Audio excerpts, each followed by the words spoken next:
And welcome back, everybody, to episode 22 of The Lookout. My name is Meelz. I'm here with the Platinum Chanel boy himself, Jeff. Hey, finale. What's up, my guy?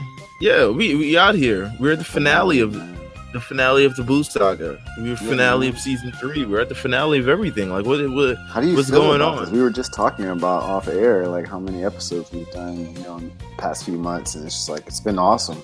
It's been awesome. You know what? I'm glad we get to continue this arc. You know what? I feel like this is something.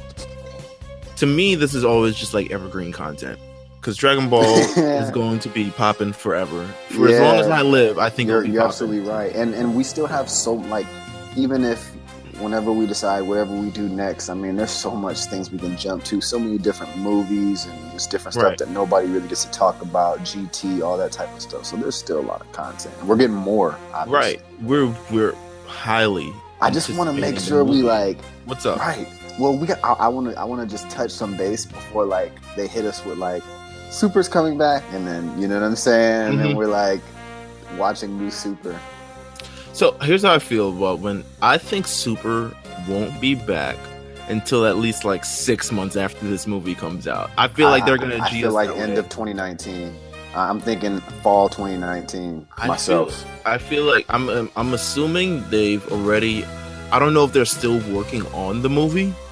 I don't know. I gotta assume it's gotta be pretty set. If I know, listen, the world of anime and the world of just cartoon things, I'm assuming they've already plotted out everything that's going to happen for the next part of Super. They've already, we know what arcs we're going to go with. We know what villains we're going to go with. They've already started I'm so sure they've already started storyboarding and figuring out what they're going to do next for Super, which I'm anticipating. Oh, you already know. I'm most excited about that. I'm probably more excited about Super than the Broly movie at the moment. I really want Super to come back. I miss the excitement, man. Listen, even if it's filler episodes here and there, I just want to watch new stuff.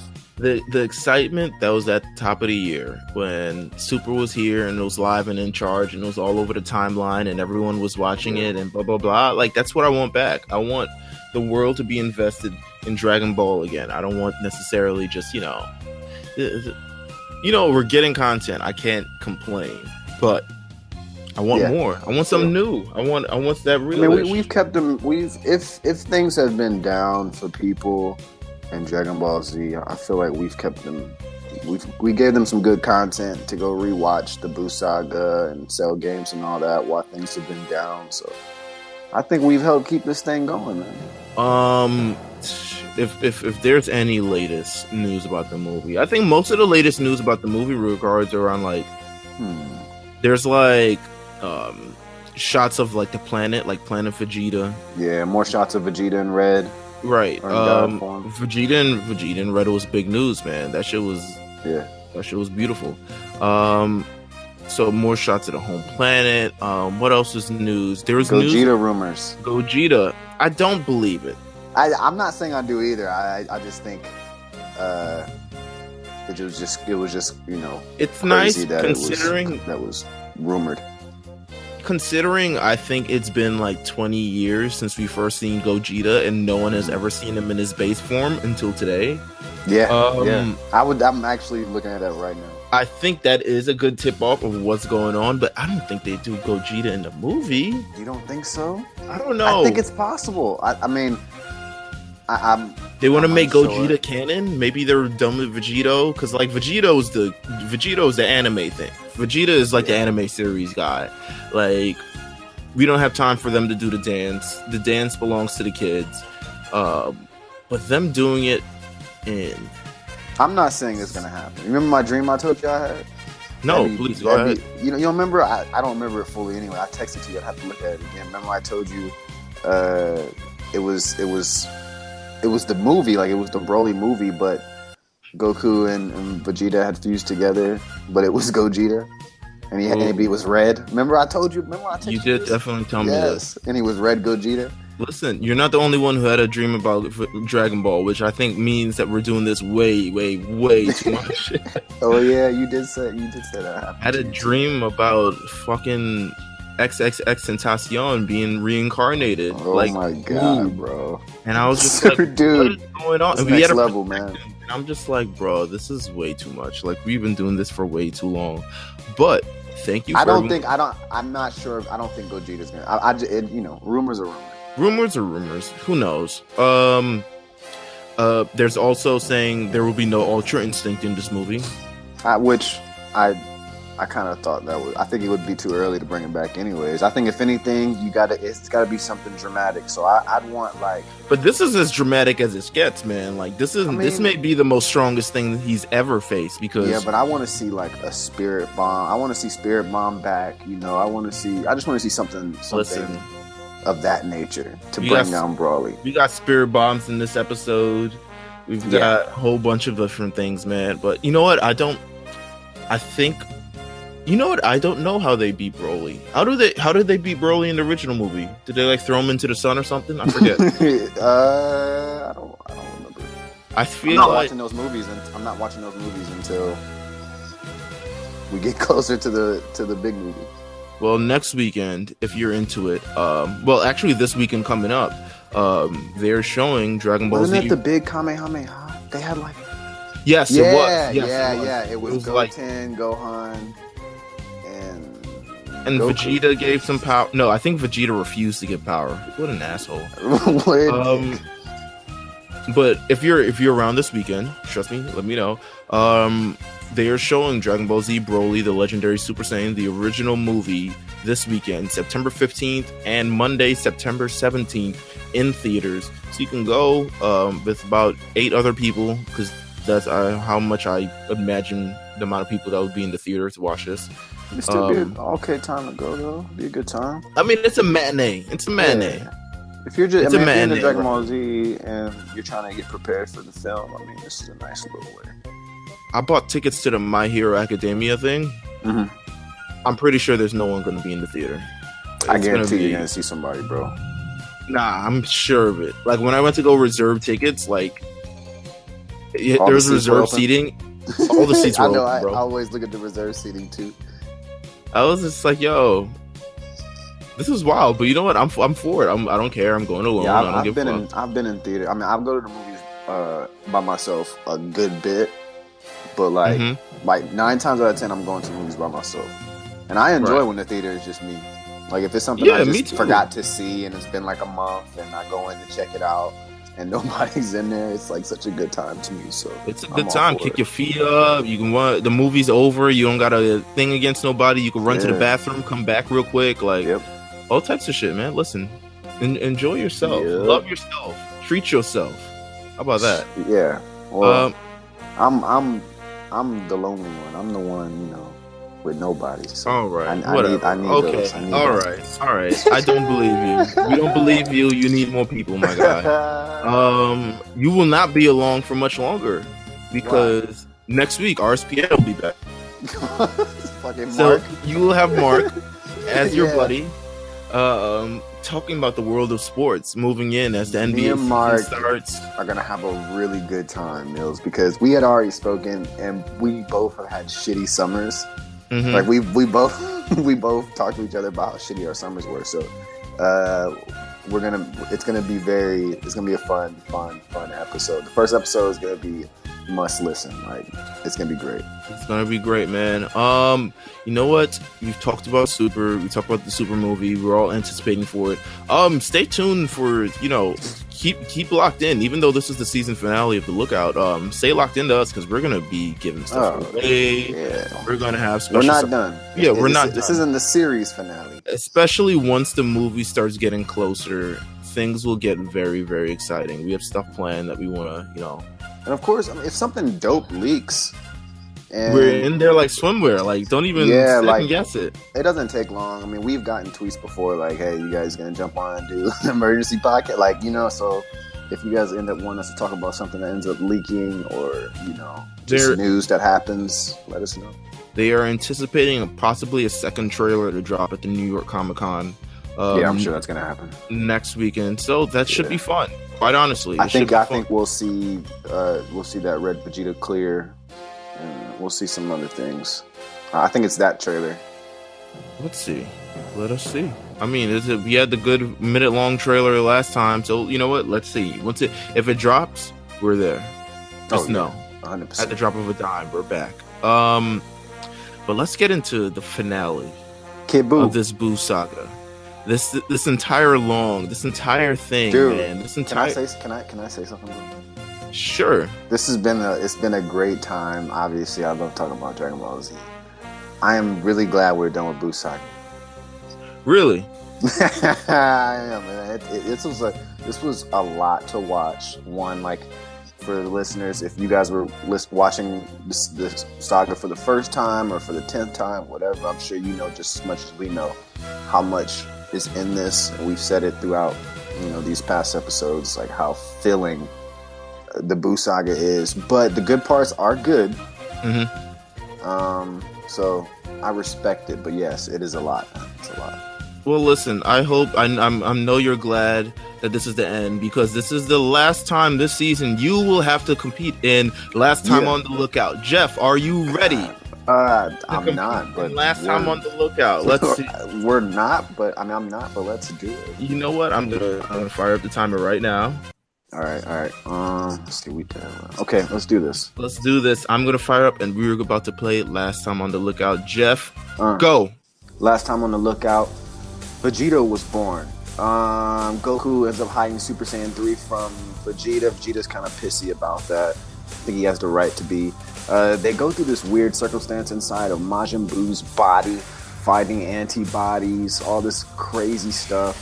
They release some fellow absorbed Z fighters as well. Earth gets blown up by Kid Buu. Supreme. Listen, you got most of it. I know. I was trying to hit my sections. Listen, you about to talk about Supreme Kai. I'm like, you don't even know. My man Kabito Kai, he is chilling. He's got his long flowing hair. It is what it is. But we are finally back to talk about the Buu Saga. We are going to talk about the conclusion of this all. Now, before we get into just the events that sort of happened, how do you feel about the just overall fight between Kid Buu and Goku? Because to me, it's one of the more fun fights. It's the one that matters to me. I enjoy Kid Buu. Mm-hmm. I say it a lot. I think it's a great character. I think he's probably, the more reckless, dangerous Buu. Right. It's definitely like the all the Boos. They're clearly all villains, but they have this playful need, and I think because Kid Buu is a kid, the appeal of the character is just, it's almost like Teen Gohan did so well. Right. So it's just like, let's get another powerful, quote unquote, kid out here to do all the work. My God. To me, this fight was one of the more, if there's any fight through this entire arc, and we did see Goku versus Vegeta at some point, and it was a very intense fight. I think this fight more so, to me, was one of the actual, like, an actual battle, not only an actual battle, but an actual battle with a result. Mm-hmm. Despite all the, the theatrics that happened in between, with like Vegeta popping in and Mr. Satan and then him spitting out Fat Buu and all this other stuff. To me, this was an actual fight. Like, for the most part, this one just had Kid Buu and his movements. And I feel like out of all the villains, because technically I feel like Vegeta is a fighter, but they were never really, when they had this sort of Saiyan saga, it was never really a hand-to-hand combat because they were just kind of blasting each other. Yeah. Ki was like the thing. And Frieza's was just so like, oh, there's another transformation. That the actual fight itself got, bombarded. I think once they reached the cell and they started being able to animate with a lot more fight sequences, they really stepped their game up, because I believe that Goku versus Cell fight was very good as well. But this Kid Buu and Goku one just has a level of like fluidity to it. Just like one blow after one blow. There's close combats, there's blasts, there's them, Goku's trying to figure his way out of how the hell do you beat this elastic guy that's just like you punch him and it goes right through him. And Kid Buu is just like, how do I beat down this guy and have fun while I'm doing it? And it really becomes just like a battle of the minds in a sense, because Kid Buu is this kind of like fluid fighter. And you see at the end of this arc that, Goku gives him his props. Right when he's about to destroy him, he's like, man, I wish you could like, I wish you were still around so I could fight you. Foreshadowing. You're so damn good. Yeah, some foreshadowing there. But to me, it's really, really a fucking good fight, man. Like it's a barn burner. We needed more of this though. Throughout this saga. Mm-hmm. Maybe. I mean, the dialogue, the Dragon Ball fights are usually very dialogue heavy, and I think this one was too. But this one didn't sort of pertain to the fight. Most of the dialogue you would see was from like Supreme Kai and Dende on one planet. But I like that. I like that. I prefer the fight to just be a fight, and then there's some other everybody else is tuned in. Yeah, right. Yeah.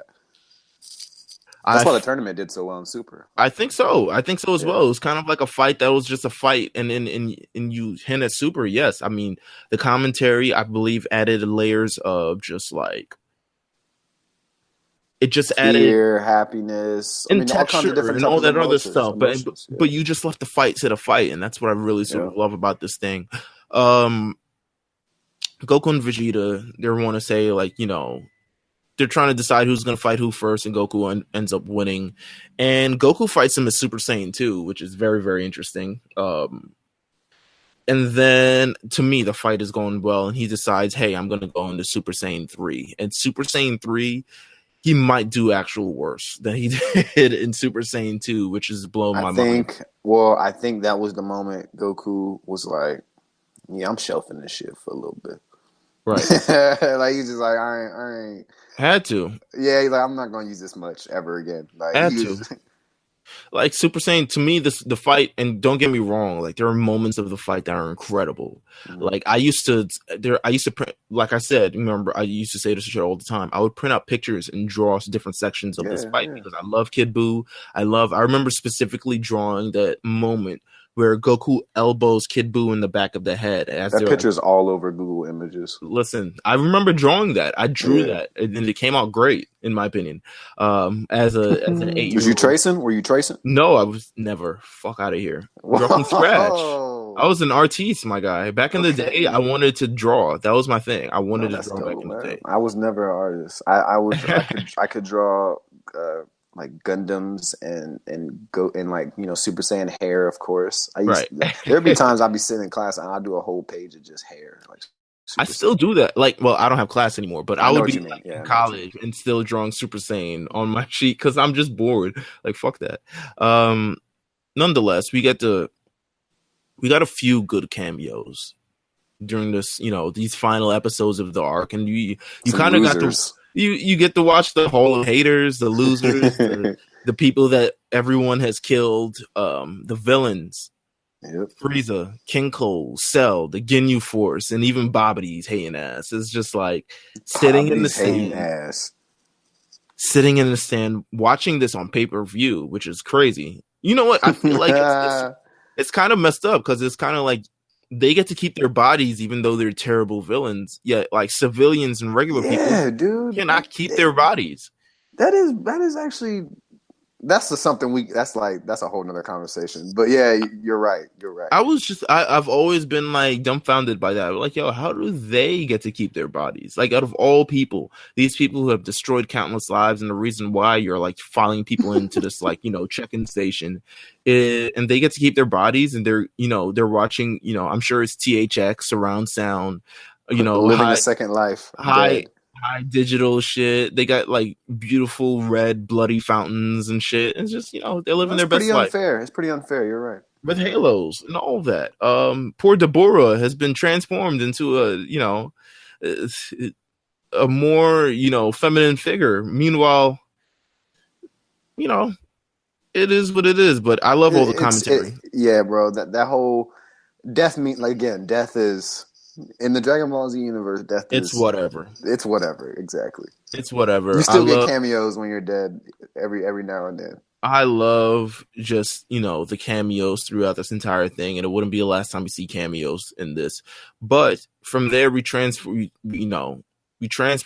and Buu are still doing what it do in the ring, and Vegeta's forced to watch, and you kind of watch his demeanor starting to change in the last bit of episodes in this arc, especially how he becomes so instrumental in saving the Earth, which is crazy. Do you think this was his? Do you think this was his turning point? Like I know that it was a build up. Like I know it's kind of hard also to pinpoint. Like when right. Vegeta kind of accepted, because Well, this is the moment I feel like this is it. Like this is when he was like, all right, we're kind of in this together, no matter what. I feel like the build definitely started. I mean, they've always had like this respect for one another from the actual Saiyan fight. Of course. And then they went to Namek, and I think, Vegeta, for the first time, he's like, yo, this guy's legendary Super Saiyan. Like, this is crazy. Like, we've seen him for the first time. Even was it still jealousy? It was still envy? I think it was always jealousy. It was always just like, yo, he is this commoner. He is this low class, thing who has surpassed me, and I am from royalty. And I think he always kept that in his mind, that listen, there's no way that he's supposed to be the one that's stronger than me. I'm supposed to be the one that's strongest. Even though at no point ever in life was Vegeta the strongest being in any universe by any stretch of the imagination. Jeez, Meelz, come on, man. I'm sorry. It's just, it is what it is. Even when he was a kid, there was Frieza lurking around. No, you have a point. You're right. Goku had a heart attack. He was the strongest for about 5 minutes until Android 18 kicked his shoulder in. Like, it's a... you would think a lot more would have humbled Vegeta over the years, but maybe it was just like really a series of events that happened. Just the fact that, think about it like this. Just the fact that Frieza blew up your whole planet on his own and killed off almost your entire race should humble you. Mm. I'm just, you know what I mean? Like one man. I feel like maybe he always thought the strongest will survive no matter what. So since he was alive, it didn't matter. Everybody else died. Right. Since he was alive, it was obviously destined for him to be the strongest because he is the only remaining Saiyan left in his eyes besides Raditz and Nappa. But he was way stronger than those idiots. But I wish one of them. No one wishes back Raditz or Nappa. Why didn't they get wished back? I have no idea. No one wishes them back. Do you think if they had a conversation like, hey, we'll bring you guys back, but like, no shenanigans. We're way stronger than you now. I don't feel like they would ever wish back Raditz or Nappa. Like, it's just Goku don't want his pops back. Nah. I wouldn't wish King Vegeta back because he's too much of a tyrant. But I guess Bardock, it'd be probably the same situation. Yeah, I think it was. But been too long. As a Saiyan, you think Goku ever lay in bed like that? I wonder if I could ever wish my mom and my pops back. Nah, because he never knew who they were until now. Like, he didn't know he was an alien until like just now. Yeah, like, he barely cares about his own. And I don't even actually know if he knows truly about Bardock. Like, does Goku actually know about Bardock? I don't think he does. No, I think he knows from the times that when Vegeta said your father or stuff like that. I don't even think Vegeta knew Bardock. You don't think so? No, I don't think I'm not sure. I'm not sure personally. I don't think he knew Bardock either. I think Bardock was literally... So he probably only knows what Raditz said to him when he came to Earth. That's got to be it then. So Raditz... But I don't even think... Well, no, Raditz did say his dad's name, I believe. We know Goku knows that Raditz is his brother, right? And he knows of his dad being some kind of warrior, but that's all we can really say. But Vegeta's, this is the build up. You talk about that. We talk about the Frieza thing and him just having to watch Goku while he dies and stuff like that. We talk about the Cell Saga where Goku pretty much sacrifices himself to save Earth, which is like the most noble shit ever. That even made Vegeta question whether he was even worthy to continue fighting anymore. Which that's a whole nother, bro. That's like, that tells you a lot, man. It tells you a lot. Like, there was he's been waiting for Goku to come back. I think there's a sense of respect between them, but this was the first time where Vegeta's just like, you are stronger than me. he doesn't actually tell Goku that because because I would never do that. He's not going to, yeah. He's actually says like, "Yo, you are the better man." Amazing. How do you do it, Kakarot?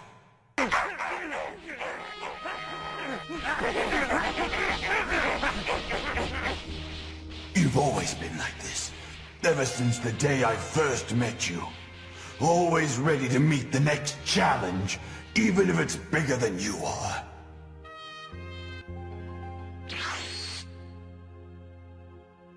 So we meet at last. We have been expecting you, Kakarot. We were beginning to think you wouldn't show. Hopefully now things will get more interesting around here.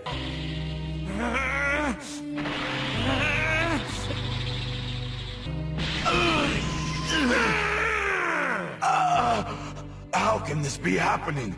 I am a super elite, the prince of all Saiyans. It was the same on Namek. You had improved so much that it made Raccoon look like he was standing still. Your power had increased so dramatically since our battle on Earth that I thought you had done it. I thought that you had become a Super Saiyan. It tore me apart.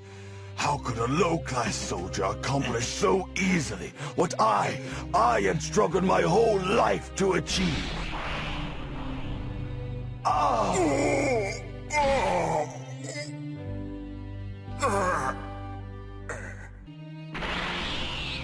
Then at last it happened.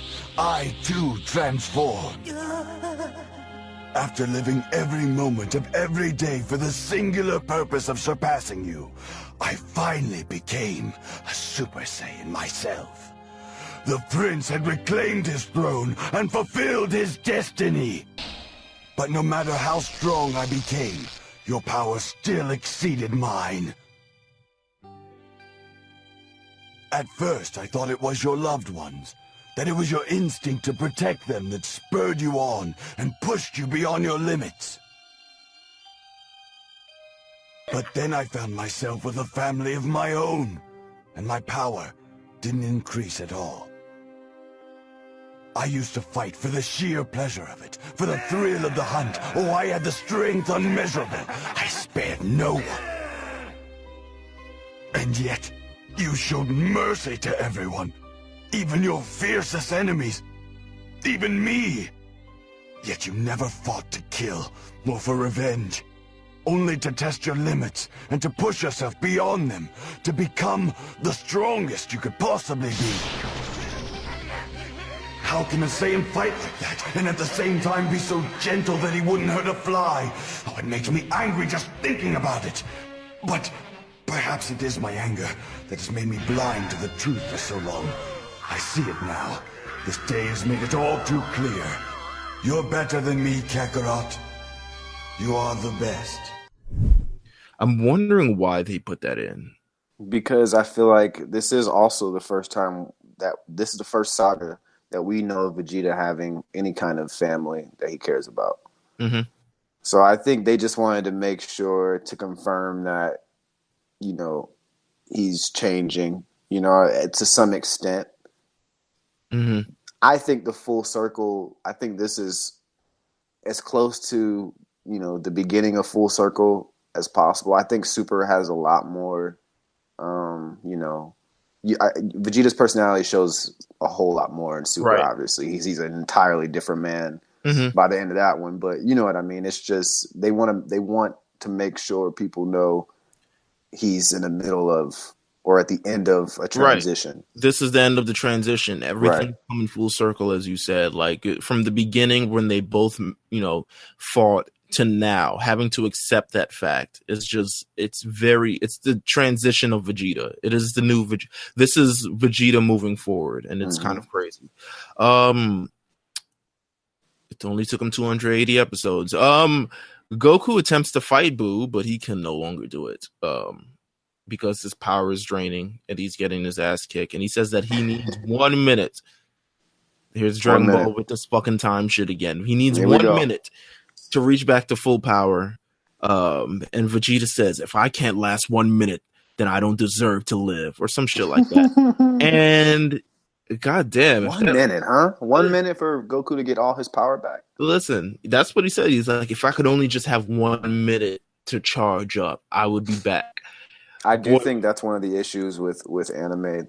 That happens a lot. Like anime, they like with time constraints and like things happening previous or later where that 1 minute from another episode makes no sense. Mm-hmm. You know what I mean? Like that stuff happens a lot. But I think it's so much to juggle and they just forget, you know.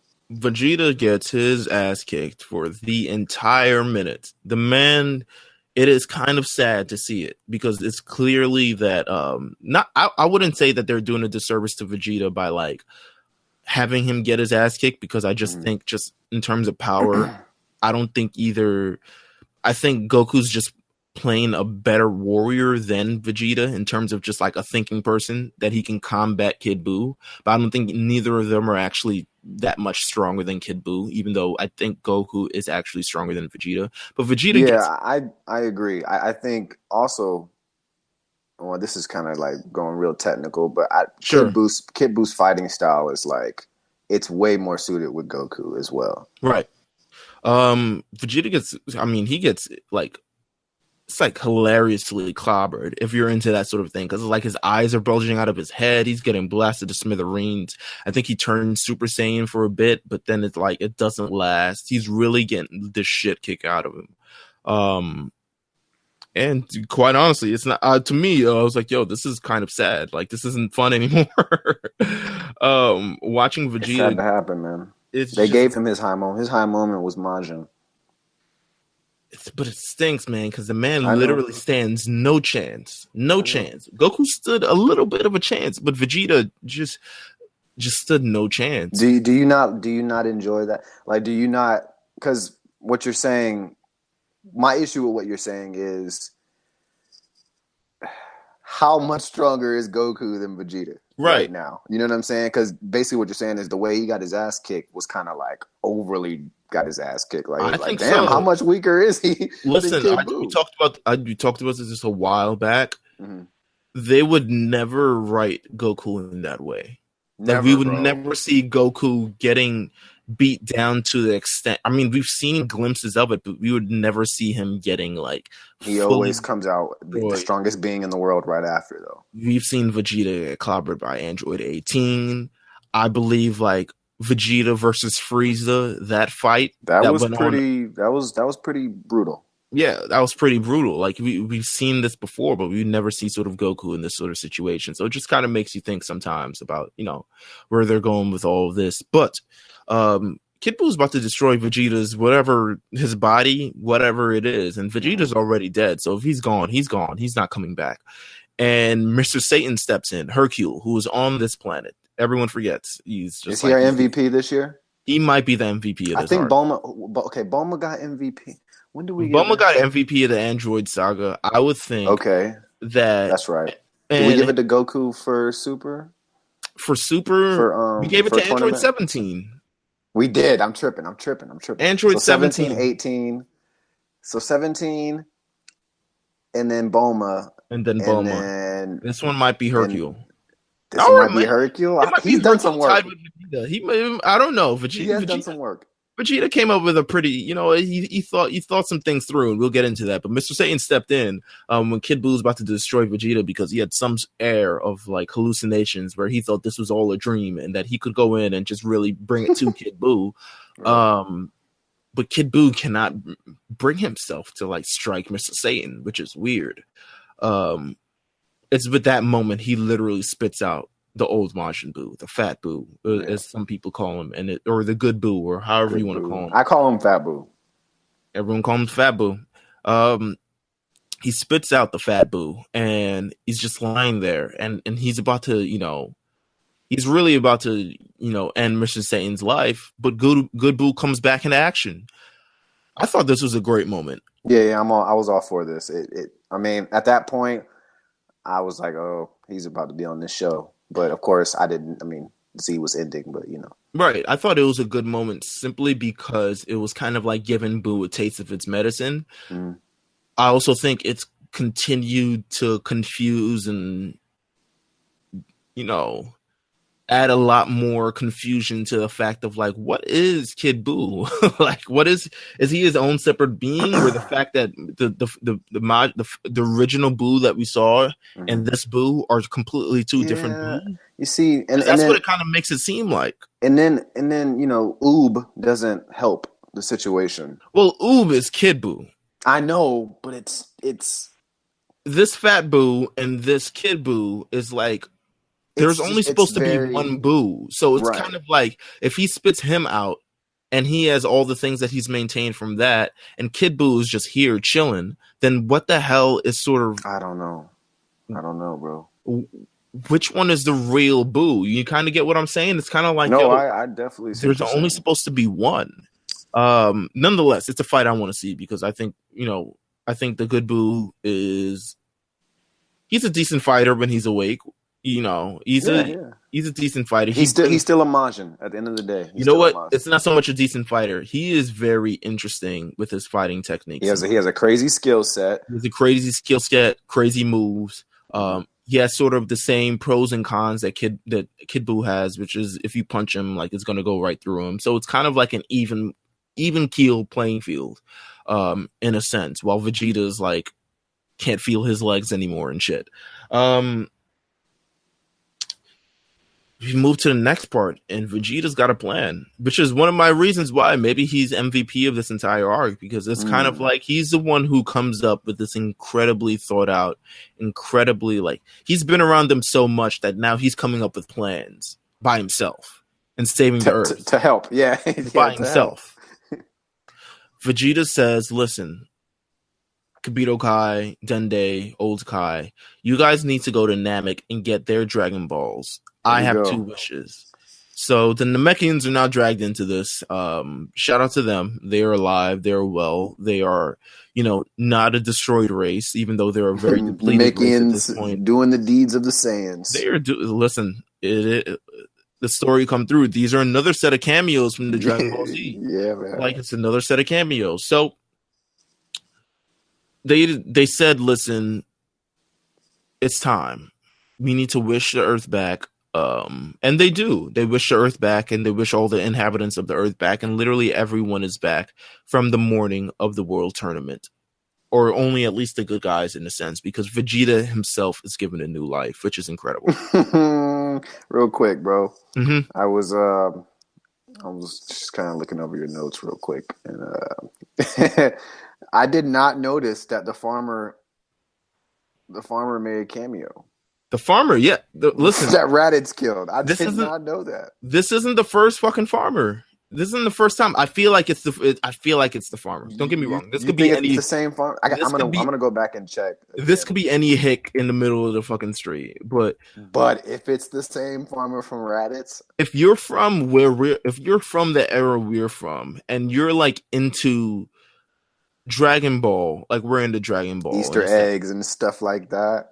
When we went back in the day and we used to Google all the power levels, literally the first 2 would come up, because it's by, it's by their entrance into the series. It would be Raditz, and then it would be Farmer with gun. Farmer, yeah, that's just facts. I collected the cards. And I played the card game when I was younger, and the farmer, he had his own card as well. His power level was 5. I remember that specifically. Raditz was 1200. This farmer was 5. I completely remember. But we're getting off from the point. But yes, the farmer. Shout to the farmer. I mean, so everyone switched back, including the farmer. And Vegeta says, listen, Goku, it's time for the Earth to save themselves. You need to use a spirit bomb. And Goku's like, wow, this is really thought out for like a Vegeta thing. He's like, hold on, you want me to do what? You could have just wished yourself to be stronger than Kid Buu and just really kind of swooped in and stolen the entire show. But instead, you have decided, listen, unselfishly, we're going to just, get back the inhabitants of Earth. You know what? Goku's going to be the one to be able to handle this entire thing. Vegeta may be Vegeta's rather the MVP or the people of Earth. One of the two. I'm not giving it people of Earth, and you'll see why in a second.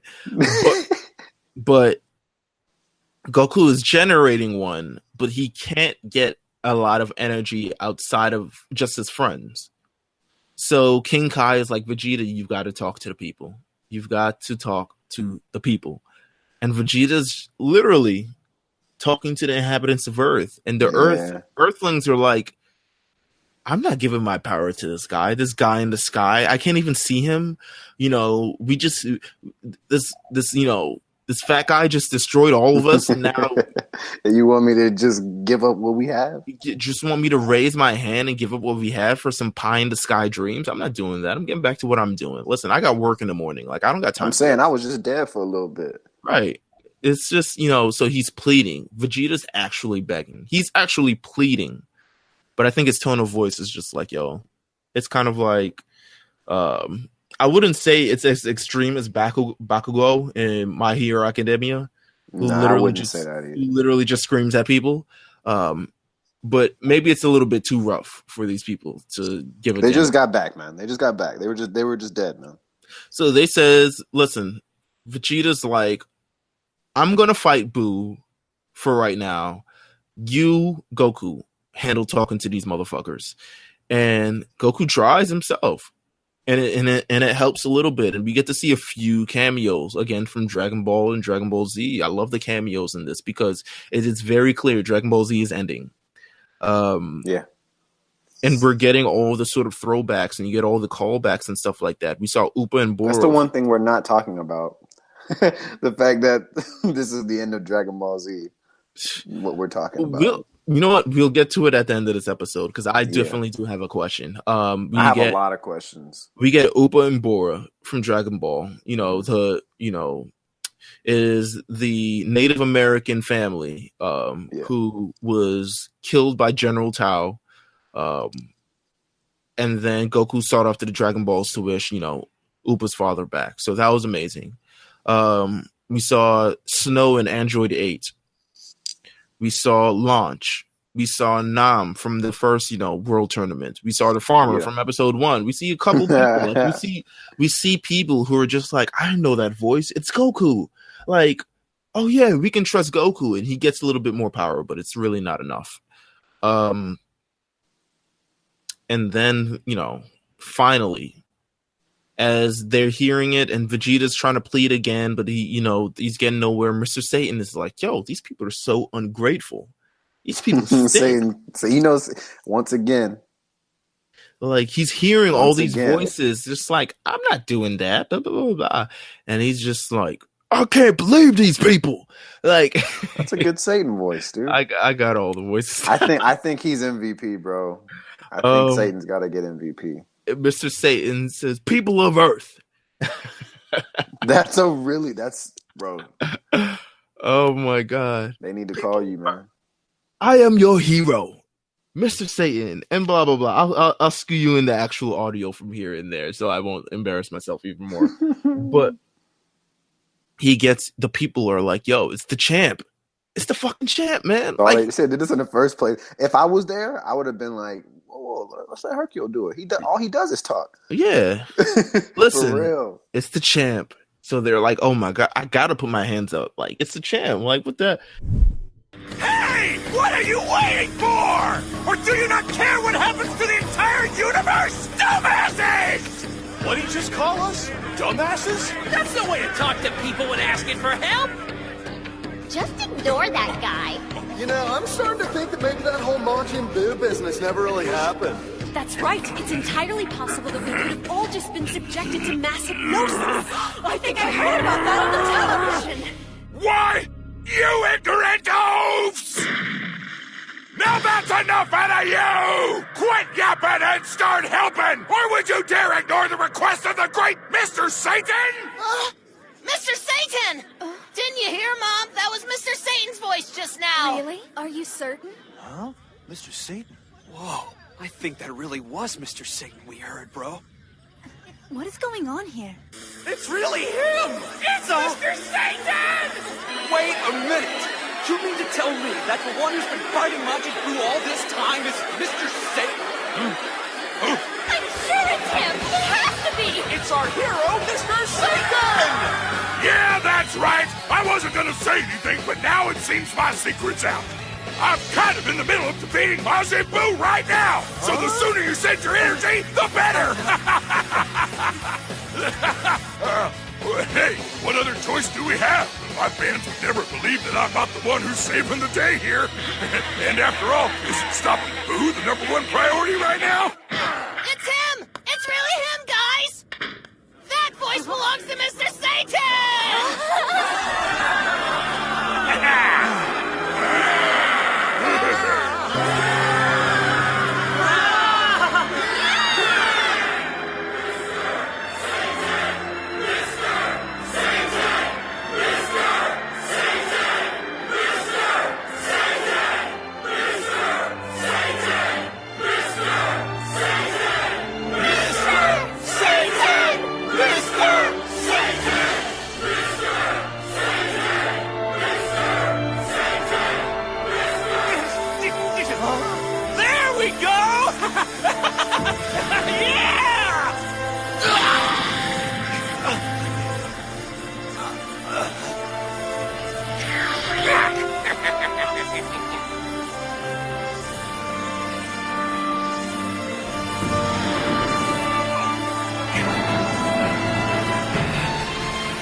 Well, underestimated you, Mr. Satan.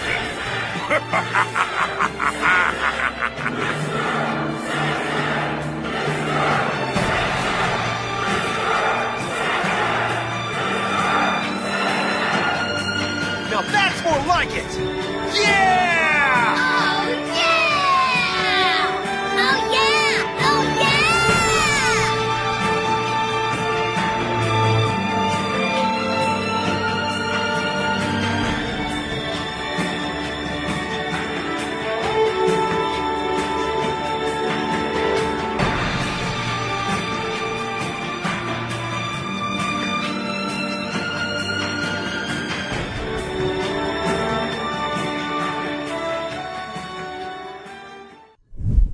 So everyone puts their hands up, and their energy is coming, and the energy is That's here. a dub. It shows up. It comes like I don't know. It was just some white shit on the screen that was floating through space. I just remember that. That's what it always is. Little sparkles. And it comes, and the ball just like grows like 18 million sizes, and they're like, "Yo, this is incredible." The entire world, the billions. How many people do you think is on Earth right now? I'm giving you a guess. Don't Google. You talking about Dragon Ball World? No, I'm talking about just right the population now? of Earth. No, I'm not gonna Google it. I'm gonna go. Shit, man. I'm gonna go 12 billion. Okay. What is the Earth population as of 2016? The last time they did, Yeah, I guess because they won't vote again until 2020, I think. 7.6 billion. Oh, I was a little over. But... but I feel we'll get there. We'll get there. Yeah. I'll do my good part. thing. Man. I'll do my part. Yeah. But it is billions of people at this point. Yeah, they've all given their energy, and it's here. And that spirit bomb is big. And we're in charge, and it's time. It's time to throw the spirit bomb. But if you get this nice little, you know what? This is probably my favorite moment of the arc. You think so? Why? Goku is like, I gotta throw the spirit bomb, and Vegeta's just like, he's down, he can't move, and he's just like, throw the stupid spirit bomb, and Goku's like, no, you've done too much part of this plan for me to just kill you too. Like, even though Vegeta's just like, yo, we got more Dragon Ball wishes, like whatever, like if I'm dead, it's like, ooh. So, it's just like, yo, throw the bomb, and Goku's like, no, I can't. Like, I can't. And Kid Buu's seeing like this exchange, and he's like looking at Goku, and he's looking at Vegeta, and he's looking at Goku, and he's looking at Vegeta. And then I feel like he puts his middle finger up and just starts walking towards Vegeta. Yeah. And like puts his foot on his back, and it's just like, oh, you're not going to hit me because I am blocking him. You would have to kill him too. So he's kind of putting two and two together, and he's kind of I thought it was a very. I love how the Majin Buus and their their way of learning things during battle that they Right. have nothing about. They knew Right. nothing about. Yeah. And they're just like, yo, he can't. So he's just like, you a sucker. You're not gonna kill him because you can't kill him because if you kill him, like, if you try to kill me, you're gonna kill You're gonna him. kill him, and I know you're not gonna do that. So you're not gonna throw it. So Right. he just stands there now. He's like blasting Goku's, like blasting him in the nuts and all this other shit. And eventually, you know, the good Buu tackles Kid Buu. Comes out of nowhere. It's a very Disney moment, in my opinion. Yeah, was this your Vegeta hitting Cell while Gohan's trying to? Oh yeah. Yes, the equivalent. This was Okay. that for me. His Okay. Buu just came out of nowhere and just tackles Right. Kid Buu and smothers him because he's so large and fat. Mhm. And he screams at Mr. Satan to save Vegeta. And Mr. Satan saves Vegeta. Imagine that. Wow. He picks him up over his shoulder and he runs across the entire planet or wherever he did, and he saved Vegeta, which is incredible. To me, it's incredible just to watch that moment. And then Goku says, "We're throwing the Spirit Bomb." Literally, the Spirit Bomb has killed no one up to this point. It's a very okay. It has killed no one. Listen. I'm going to show some respect to the Spirit Bomb because it is it's very risky. But you can't show respect because it I literally. have to, bro. It's very risky and it's very slow. Okay.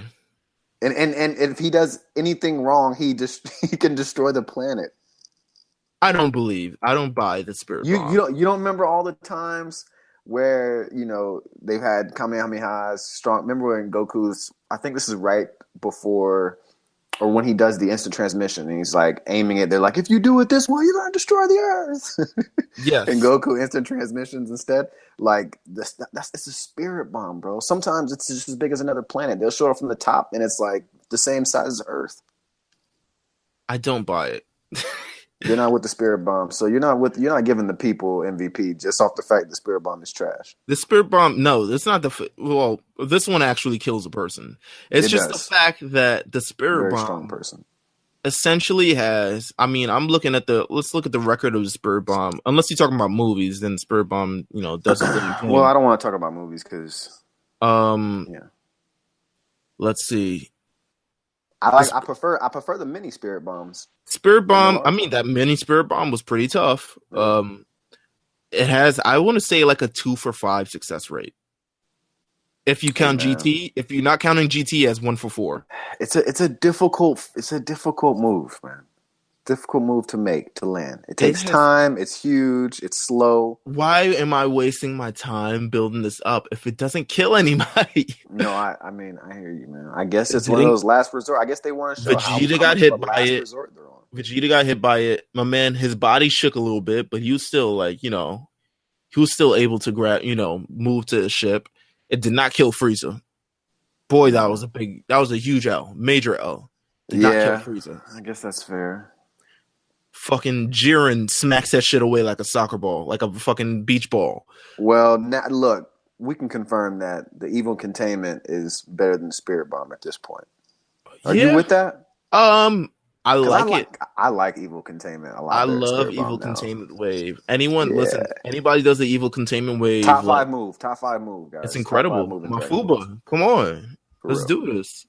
Listen, anyone who mentions evil containment wave around me I instantly pop. Like You're right. That's how I know you're like part of the culture, the Dragon Ball culture. That's real. That's an amazing thing. And when they brought it back in Super, I thought that was man, we more than once we gushed over that moment too. More than once. About it, so. My God. Anyway, Spirit Bomb almost does not kill Kid Buu because Kid Buu catches it. Mm-hmm. And then it becomes this battle of like, can Kid Buu outlast this? Can Goku actually finish him off? And they're having this battle, and Goku's like, I'm all out of strength, man. Like, I can't do this. Like, he's going to win, and everyone's just like, oh my God, I can't believe he's going to win. It's this very intense sort of exchange, where everything is on the line, but Goku can't, put it together to win. Quick question. Mm-hmm. Do you think if Kid Buu smacked the Spirit Bomb back at Goku, he would have transformed into Ultra Instinct like 5 years earlier than he would have? No. All right. I think Goku was dead. I think I don't think he can kill anyone with a pure soul. Oh, you're right. In Budokai 2, Kid Buu's finisher, he throws a big death ball, and then he shoots a Kamehameha at the death ball as you're trying to hold it, and then the world explodes. But look, man, if Kid Buu throws that back at Goku, I mean, obviously, if it wouldn't destroy Goku because it's the same. It would just be a waste. They'd be figuring out what's next. It is the same sort of situation he was in the Tournament of Power, where it's just like, oh shit, how can I hold on to this? And then Goku ends up like getting trapped in it or whatever doohickey explanation they gave for him turning Ultra Instinct. But it would have been an interesting thing, I'll tell you that. Well, another reason why Spirit Bomb's not all that is he also has to be in base form to do it. Only in base form, because he does not have a pure heart when he is in Super Saiyan form. To create it, at least. I mean, it's true. I mean, no, that's a crazy rule, but yeah, it is real. They want to give something when you to turn Super Saiyan, you're not pure-hearted? No. Even though you're a Super Saiyan, you're no. Because I believe you turn Super Saiyan. I feel like there's what happens if he's in God? He's not a pure heart in God? I feel like he's more divine than actual I guess because so the move comes from godly. The people. It comes from that. I get it. It comes from that. It comes from good intentions. That's what it comes from. Right. Krillin can do it, right? So. Krillin can hold it. He's got good intention. For now. I don't think he can hold it anymore. My man has done some risky things. Yeah. Anyway, they have one more wish. Because Shenron is standing there in front of him as they're trying to watch this fight. Is it Namekian? Is it a Namekian dragon? Yes, it's the Namekian dragon. Yeah. Shenron. So, besides the fact there's this giant dragon standing in front of people, they remember they have one more wish. Shenron watching. And they use that one more wish to revive Goku's strength, which I thought, okay. Clutch wish. It's like the most simple thing you could have figured out to get this to work out for you. No, in my opinion, kind of anticlimactic. It is. It's a little bit. How can we win this real quick? From the standpoint of like, it didn't push Goku to like a new form or new edge or something. It was kind of like, oh, we'll heal him, and that's how he'll win. And then but maybe sometimes it's just that. But I kind of anticlimactic. So basically, they had intentions of ending Dragon Ball Z with Super Saiyan 3 being lackluster, Vegeta only peaking at Majin, and Gohan then only peaking at Mystic. Yes, this was all about Goku. He was like, in case you forgot, this is about Goku. Goku turns Super Saiyan, and he sends his Spirit Bomb right back at Kid Buu, and Kid Buu, great final sequence of his entire body getting like destroyed, kind of like Thanos style, it's just like it splits into particles, and then the particles they have to split show into it. more That's particles. how you know the villain he's really gone. They did it for Cell too. It's like when they show like the last cell exploding. Listen, when we didn't see fucking Frieza's body, disintegrate into space. That's how we knew. That's how man was knew. Never Frieza, never dead, never lost. Dragon Ball Z will always make sure in the explosion that they are gone. Cell was the first time when Cell first died, the first time, and they kind of show him disintegrating. That was the first time that they kind of like threw a curveball when he came back, but then of course the last one they show his last cell explodes, and you're like, oh, he's really gone now.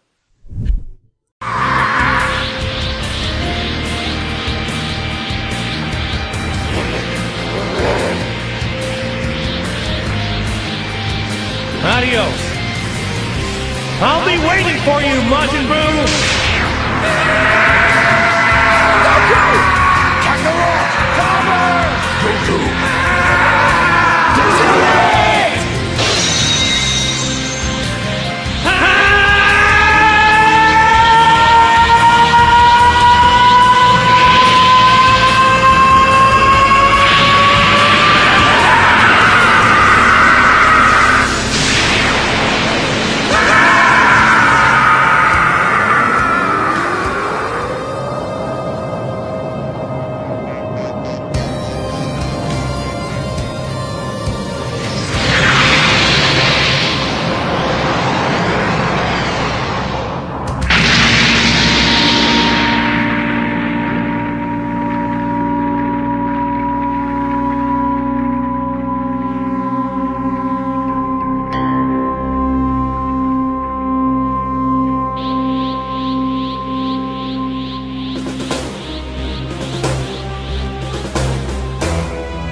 it's over.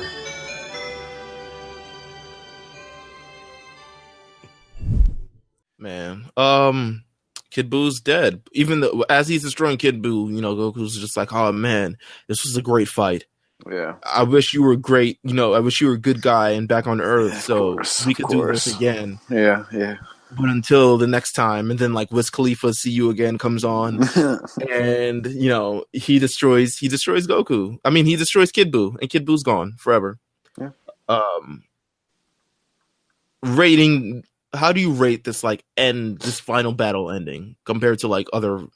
I don't know. Have you seen? It's okay, man. I think Kid Buu. I put him. The demise of Kid Buu he's compared to like other things. Buu to me, or Kid. I'll just say Kid Buu because you know what I mean when I say this. But to me, he lands at rank 3 after Frieza and Cell. I mean, they really destroyed Frieza. I think they managed to actually. Who killed Frieza? Frieza's number 1 to me. Frieza's number 1 to me. Although now, which time when they killed Frieza? Well, Frieza's best death is Trunks. 100%. That's just my opinion, but like, Frieza's the number 1 villain in Dragon Ball Z history. Because I didn't like that whole like Resurrection F thing where they like went back in time. I'm not really. I didn't really care for that too much either. But yeah, it's a definite one with Trunks. You know what? In terms of deaths, I like the Trunks one. Yeah, I thought the Cell one was incredible.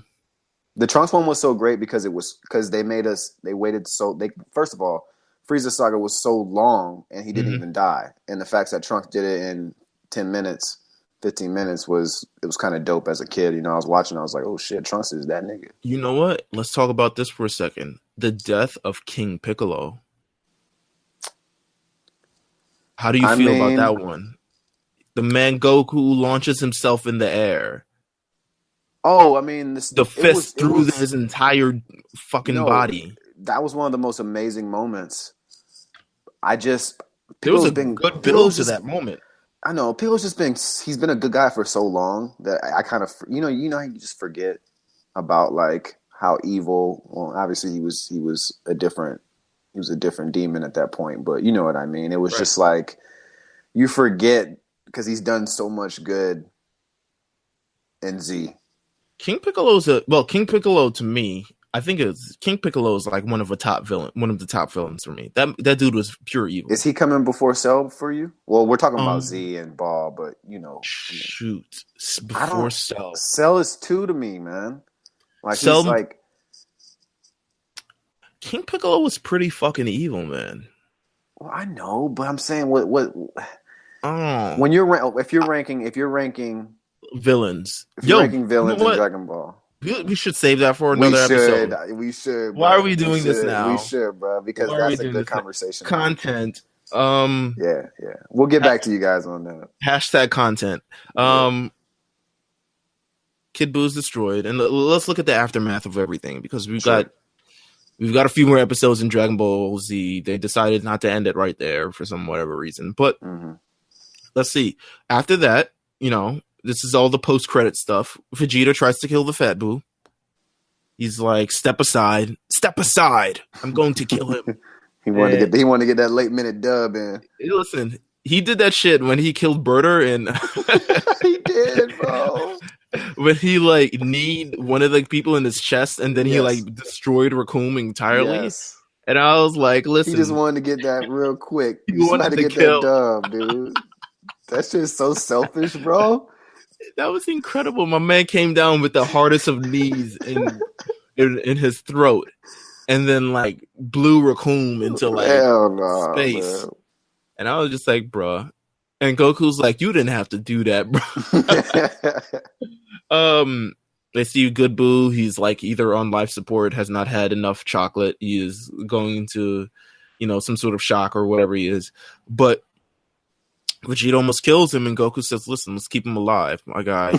He was, if anyone saved you from getting your ass kicked, it's this guy.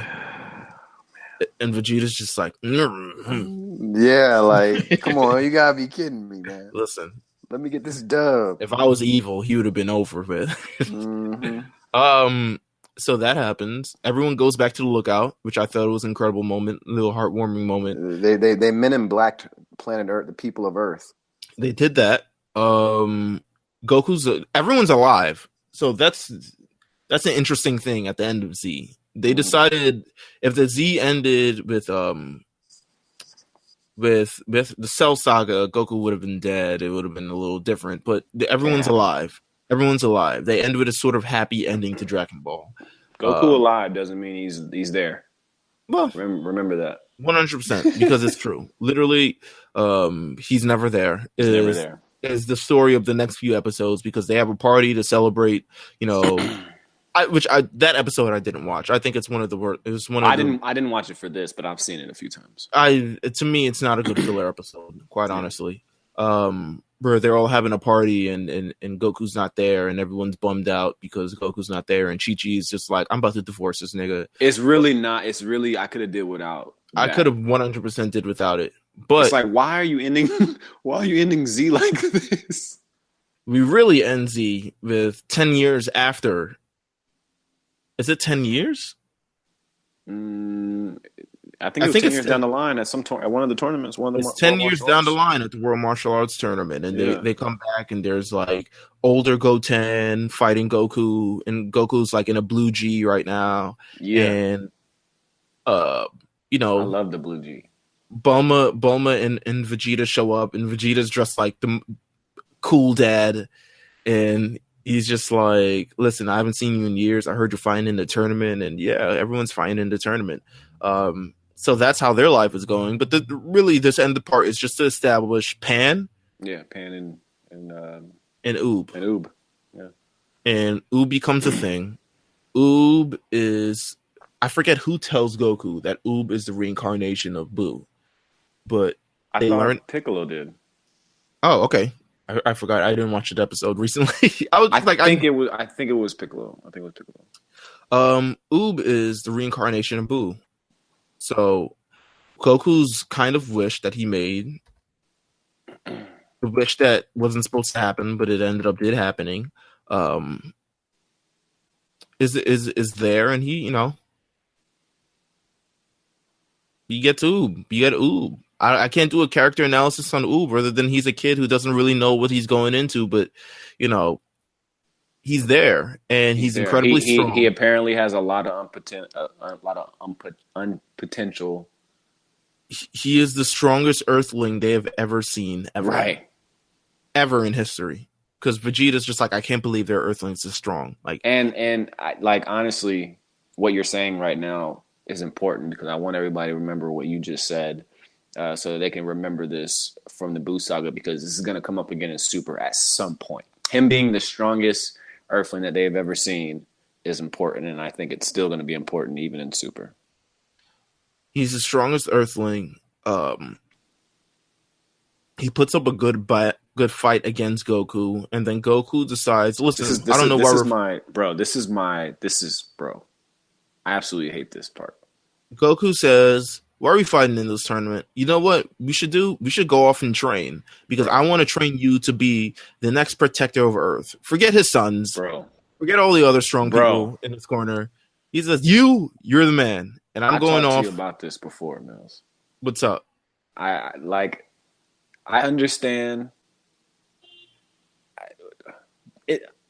Can they not emphasize family even a little bit for him? No. Goku doesn't care about family. He cares about fighting. This man Goku they're on the stage with Oob, and Goku flies over and he's like, "Hey, I'm about to go train with this guy. I don't know when I'm going to be back." And everyone's could be a long time. What? What's fucking what? Huh? And he just leaves. He grabs Oob, who can't fly, so he literally puts him on his back and he flies off. Leaves. He just leaves, and that's the end of Z. It's literally the end of Z. Like, the end of Z is both of them laughing happily because they have escaped their families and they're going to go fight. So that's the end of Z. That's the end of Z, guys. Let's see. That's the end of Z. All right, so here's the thing. Yeah. These last couple episodes with the tournament and stuff, do you feel like these episodes, and there's probably an answer to this, but I don't know who has ever asked I'm gonna Toriyama give you about an this. answer. I think I know what you're about to ask. Two questions. First one, because I have the question that I wrote on here, but I have another question. Yeah. Do you think they purposely made these episodes because GT was coming, and these episodes were solely designed for GT? I'm almost for sure that's the reason, because Oob has basically been rewritten in Super. Mm-hmm. We have at least some kind of proof of that through the manga, and through the anime. It's mentioned a little bit in the anime. So Goku has no idea who Oob is until he's told in Super, which means this didn't happen because Super is a, it's a continuous of Z. Right. So I think it was just done for GT, and it's also proof that yes, they are absolutely done with GT.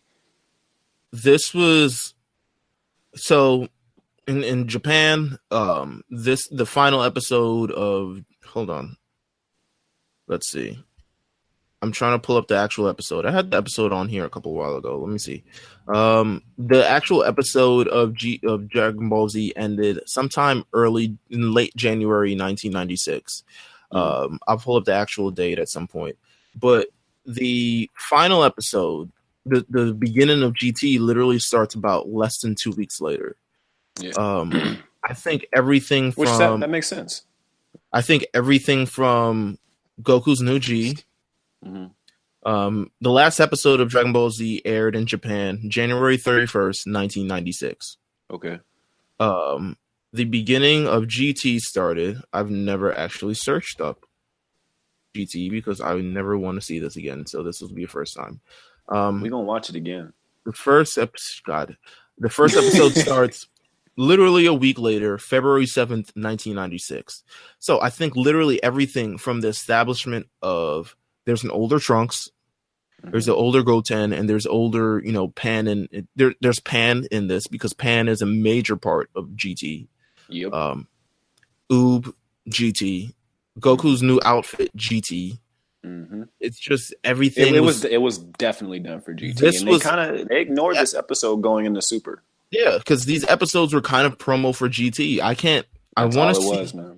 Let's see if I can find out who produced these episodes. This would make a whole lot of more sense. So are you thinking maybe those are technically GT episodes? These are technically GT episodes, in my opinion. I would say, is like promo for GT. Right. Like a GT pilot. Right. Almost. It's kind of like, all right, so this is kind of what we're going to understand for this episode.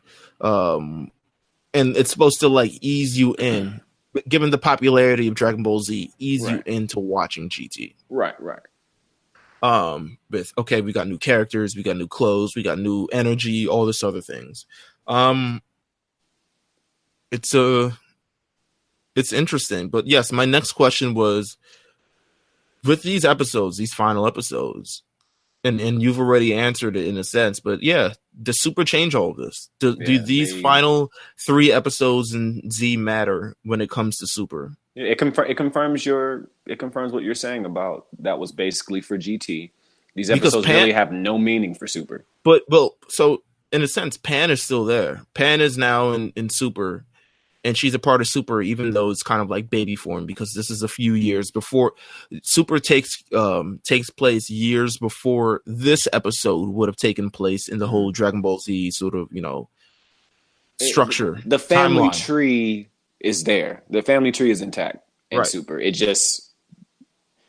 just decided to move forward with. And Oob is mentioned. And Oob is mentioned, but not a lot. Not a lot. Although, again, man, I'm sticking to the fact I still think 17 is raising him. I'm going with it, bro. It's supposed to be a family. It's supposed to be some family in the woods type of thing. I saw the manga too, but also, Dragon Ball Z is weird and Super is weird, and I think there's a chance. I think they could tie it all in really nicely with Oob being around Goten and Trunks a lot. doing the Ranger stuff. I think they could tie it in so well because of the age. You know what I'm saying? So, Well, if Oob came to Super, Oob would be even younger than he would be when he was fighting Goku, which would be incredibly long. He would probably be around Gohan's age when he started. well, no, you're probably Super right. Z. When they show the picture of him in the manga, he definitely looks a little younger than he was at the end of Z, but he still looks like, because in Super they say, I believe Goku's he's basically rounding up people to join the tournament, Right. and he has a conversation with Dende, right? Yeah, and Dende's kind of like, I have a guy, but he's way too young. There's this kid in the woods who's extra strong and blah blah blah blah. But I think, let's see if I could pull it up. He just says he's too young, but he has so much potential, unlocked potential, or something like that. Right. And Goku has no idea. Like, now, well, damn, dude. Do you think? No, you're right. I mean, this Oob has to just be. I like that episode of Z doesn't matter. You're right. It doesn't matter. I think this part of Super, when it comes to Super, because this part in sort of Super, and the one that you're talking about is this entire exchange between Dende and Goku on the flying fucking lookout, which is like, oh, that shit moves. Yeah.